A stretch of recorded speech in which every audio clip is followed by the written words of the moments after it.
mathandstuff.com. This is a squared web manager and author with a video on the TI calculator. I'm teaching stat this semester, and many of the students have not been in school for a long time. So this is a review of just the basics of calculator use, and then there will be another video on statistics use. But this is basic calculator. So I'm going to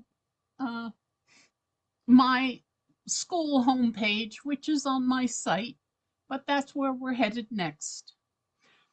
The link is right on the website homepage, and it's this button here with a fish on it, as in School of Fish. And here's the page. The coursework for this semester is in statistics and in Calc 1.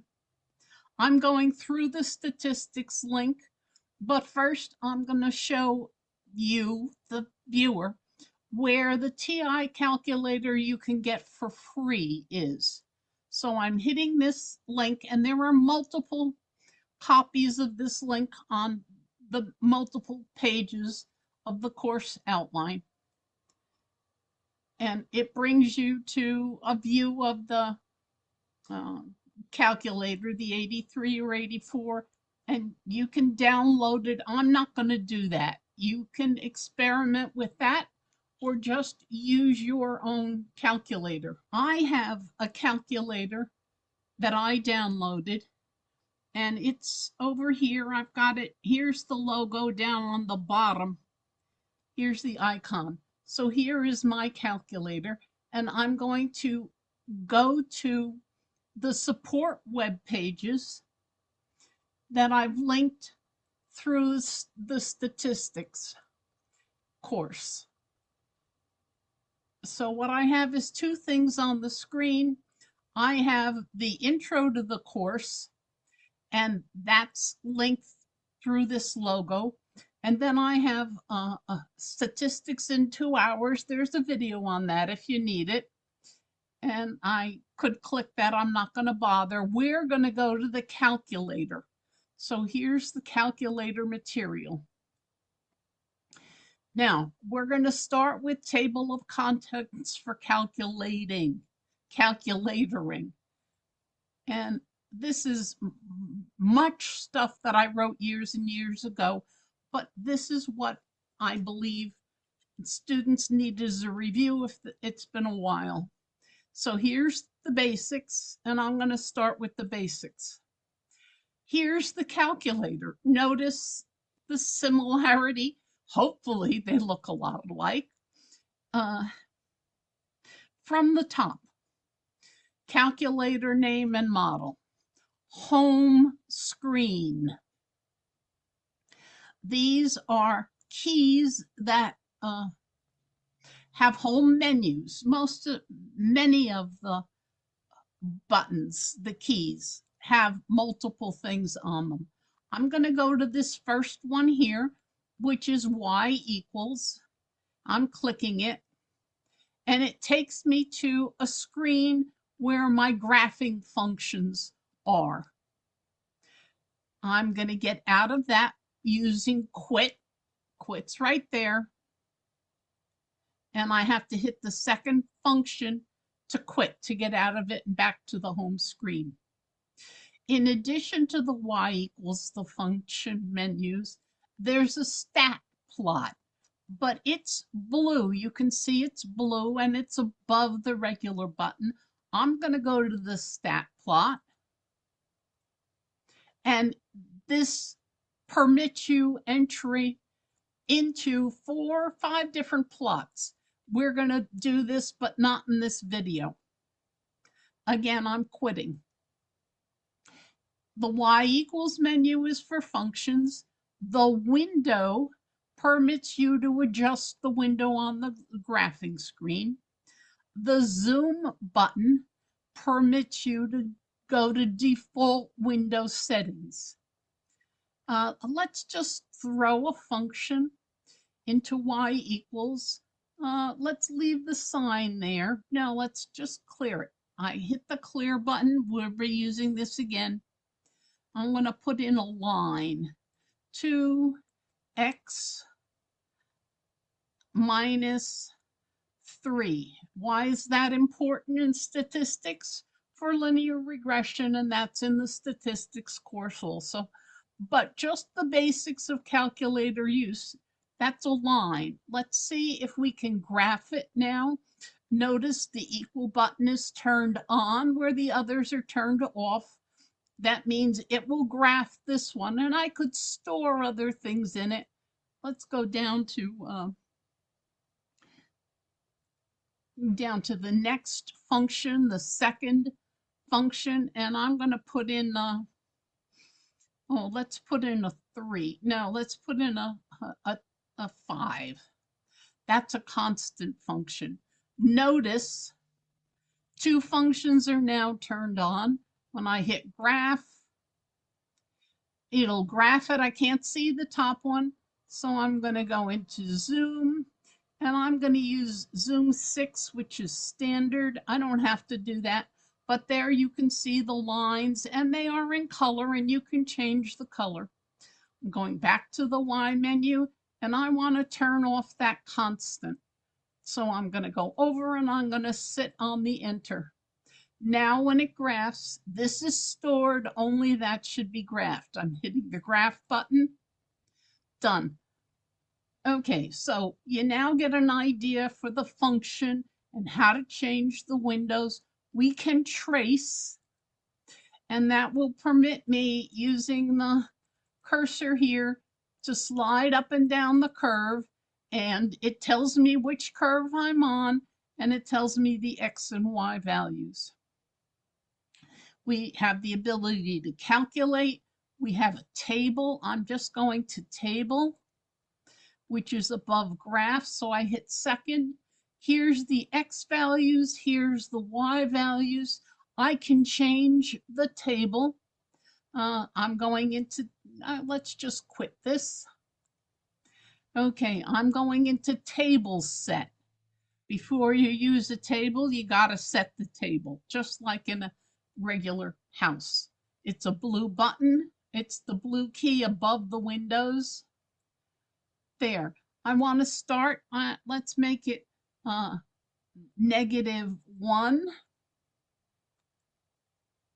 Well, what did I do wrong? Go to. I put in the wrong negative sign. That's a subtraction sign. Here's the functions: add, subtract, multiply, and divide. Right there is the negative sign. Good mistake to make at this point in time. Okay, that's a -1.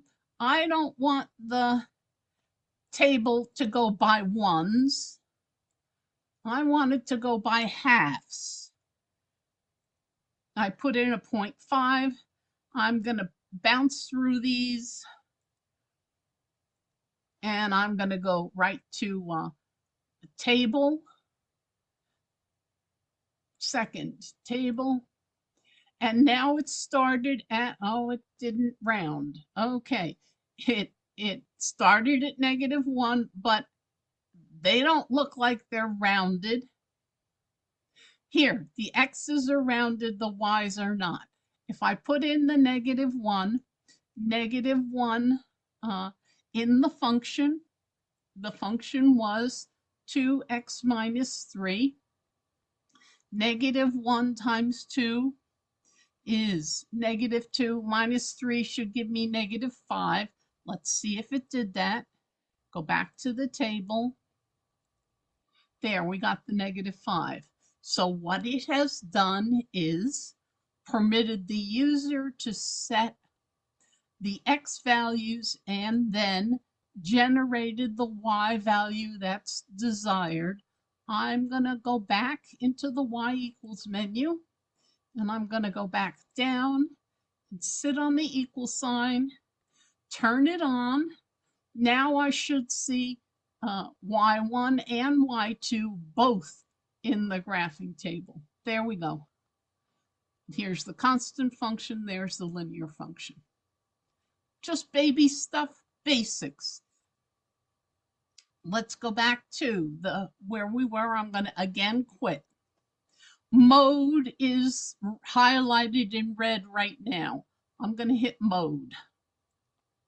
Mode is the default settings that you can change. Right now, it's in normal, not scientific, not engineering. And I'm going to go down to float. This is giving the best decimal approximation for your numbers. I'm going to change it to 2. I walked over to it. I sat on it. I'm pressing enter. Enter makes it stick. So I'm going to go get out of here with the quit. And I'm going to do something like 1 divided by 3. That's a third. It rounded it to 2 places, which I asked it to do. Now I'm going to go back into mode and I'm going to have it float, sit on it, press enter, quit. Now when I do 1 divided by 3, that's the best decimal approximation. It can show on the screen. I can milk it. I'm not going to teach you how to do that. So we've gone through the second buttons, which are the blue ones above. We've gone through the home screen. We've gone through mode, some of it. That's a delete. That's an insert. I can just show you what that, nah, I'm not going to bother with that one. The variables are X, T, theta, and N. X is the regular, X is in graph align. T and theta are for a different mode of writing, and I can just see that here. Here we have parametric and polar and sequential. We're going to play with sequential later in statistics. Parametric, you use 2 variables rather than 1. We're going to get out of that, and I'm quitting again. So here's your variables. N is for writing sequences and numbers. We can get to that in stat. We have link. We have insert and delete. We have stat, which we'll play with, but not in this video. We'll have list, which we'll play with, but not in this video. In math, it gives you a whole bunch of math functions, like turn your number into a fraction, turn your number into a decimal, cube it, take a cube root, take an nth root, find the function minimum, the function maximum, take the derivative, take the antiderivative, and there's an arrow there that says you can go down and you can see more functions. And I'm going to go up because I know that you can go up also. Here's the solver. That's another video. We're not doing that one this time. Let's get out of here. Test gives you, oh, I hit math again. Here we went through this math. Now we're looking at number, absolute value, round, integral part, function part, min, max, least common multiple, greatest common denominator, complex numbers, probability functions. Here's permutations, combinations, factorial. We'll play with those in statistics. Fraction, numerator divided by a denominator. From a fraction into a decimal. Let's see if it actually, no, let's try this. Numerator, denominator into, let's see what this one does. Number 4. I'm going to quit here. And I'm going to put in, let's put in 2 divided by 5. That's 2/5, which is, and I'm in normal mode, that's 0.4, 4/10. Now let's just put in the 2/5. And let's go into math, and let's go into fraction.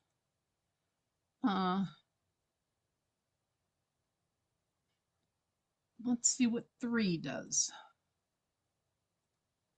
It changed the fraction, which I'd entered as a division, into a fraction written as a fraction.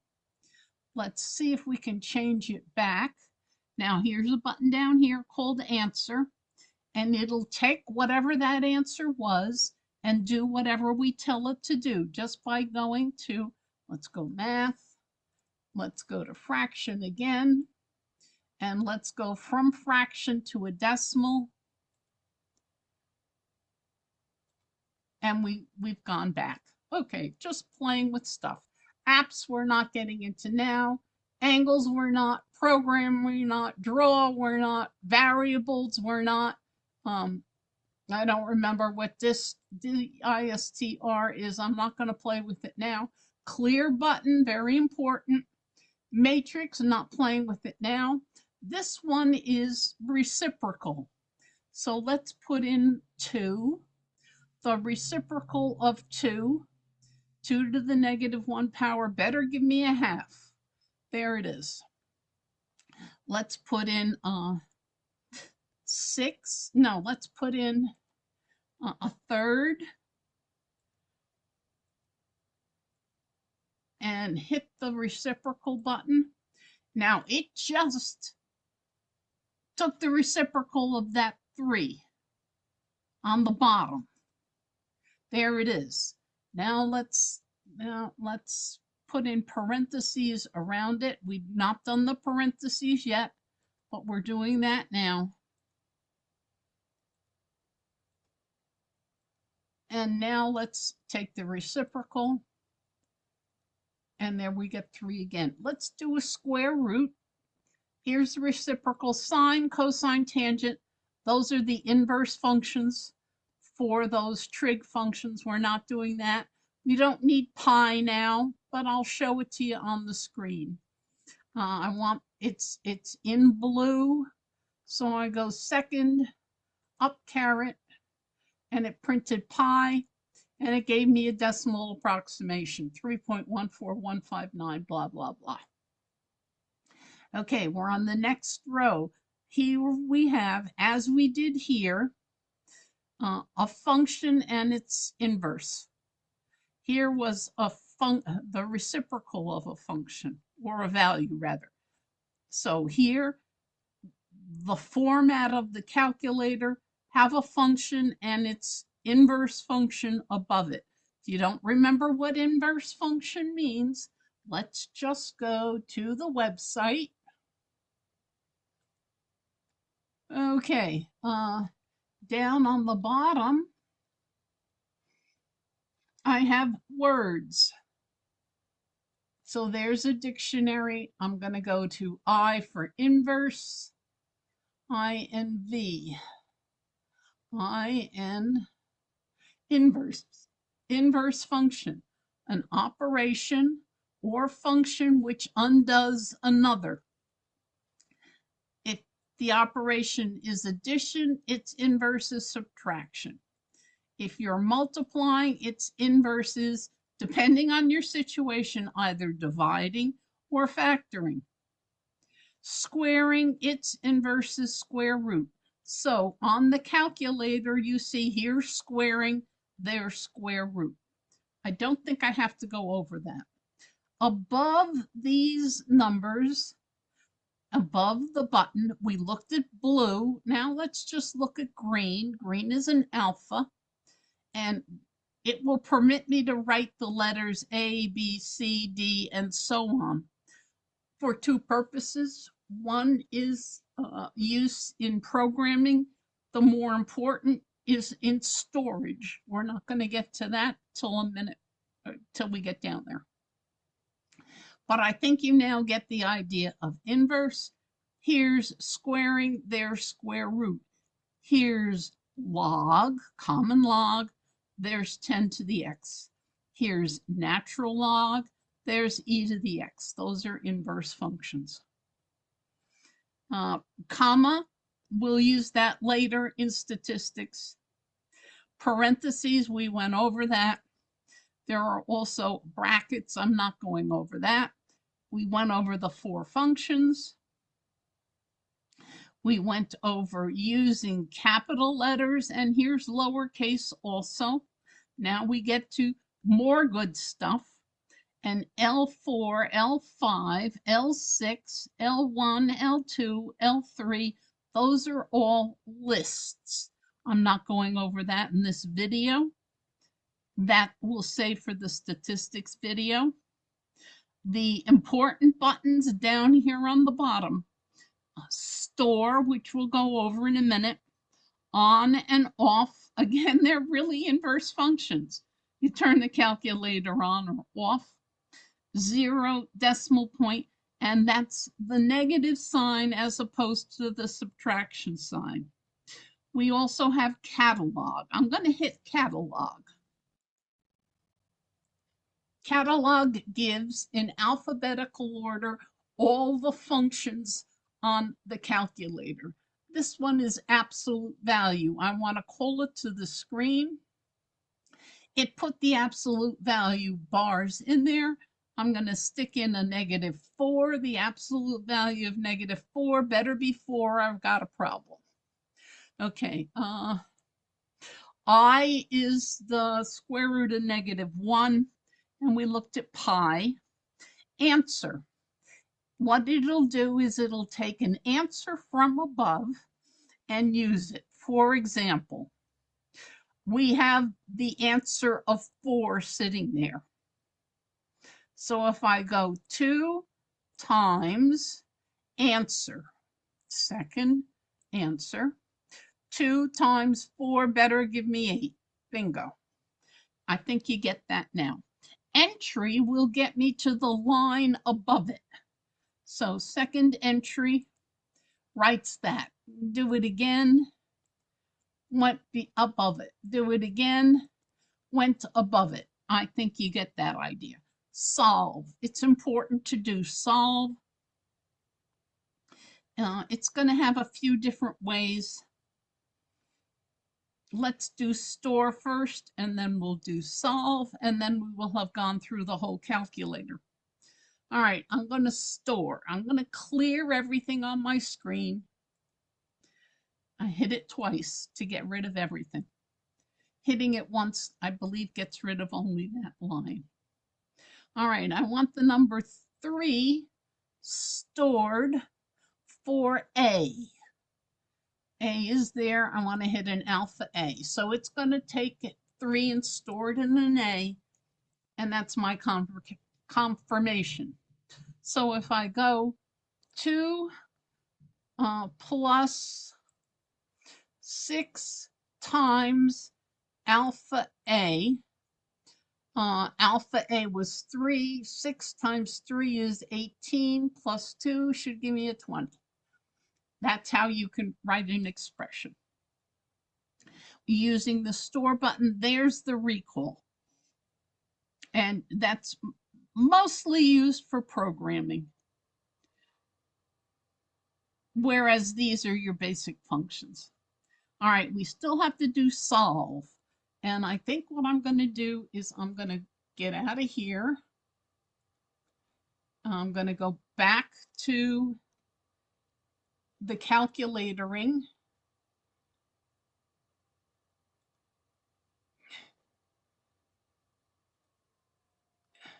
Calculatoring and storing a constant, evaluating expression. We did that.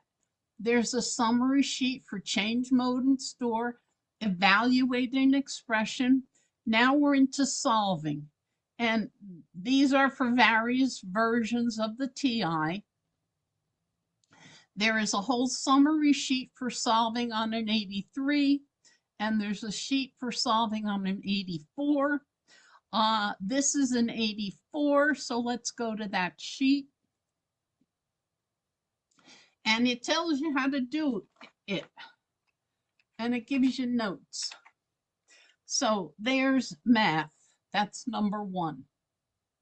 In the math menu, it says numeric solver. That's number 2, step number 2. Step number 3, once you hit numeric solver, it'll take you to a screen with 2 boxes. So let's do all of that now. I'm just going to clear what's on my screen. I'm going to hit math. Notice I have in math here down to number 5. There's the square root button. Here's the function minimum, function maximum, nth derivative, function integral, and it's hidden. We went here before. There's the down arrow. I could have gone up. I'm going down. That's a summation. You'll use that in statistics. That's a log. That's piecewise defined. There's numeric solver right there. I'm going to hit enter. And here are your 2 lines in which to stick expressions. What am I talking about?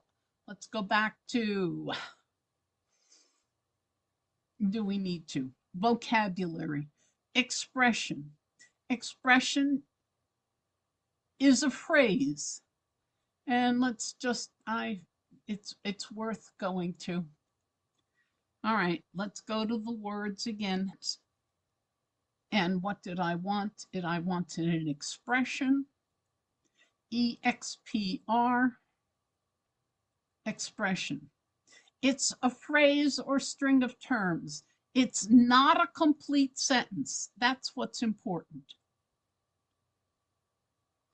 Here's an expression in English.